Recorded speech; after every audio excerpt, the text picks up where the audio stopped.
Grok 4 is making waves as Elon Musk's latest AI venture, but is it really worth your time and investment? Today, I'm diving into whether this tool lives up to the hype surrounding it, or if it's just another tech fad.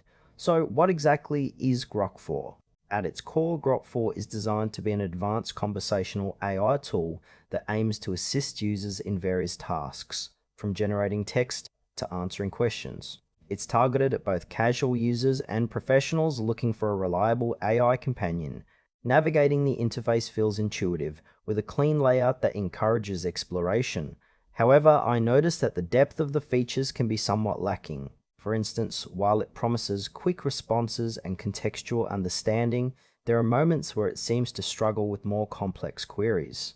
The intended audience appears to be quite broad, but I can't shake the feeling that it might not fully satisfy advanced users who need more robust functionality. The overall experience is decent, but there are definitely areas that could use more transparency regarding its capabilities and limitations.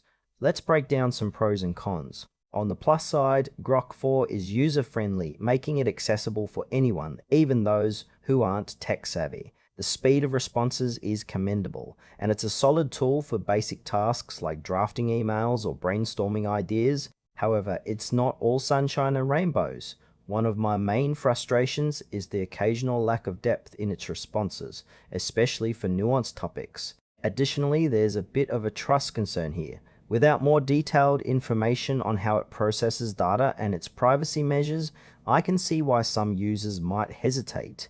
Pricing doesn't seem transparent either, which could be a deal breaker for those on a budget. Overall, while it may benefit casual users, more experienced individuals might want to explore alternatives. In conclusion, Grok 4 has potential, especially for those looking for a straightforward AI assistant. However, if you're someone who needs more advanced features or is concerned about data privacy, you might want to look elsewhere. It's worth trying out, but approach with a bit of caution.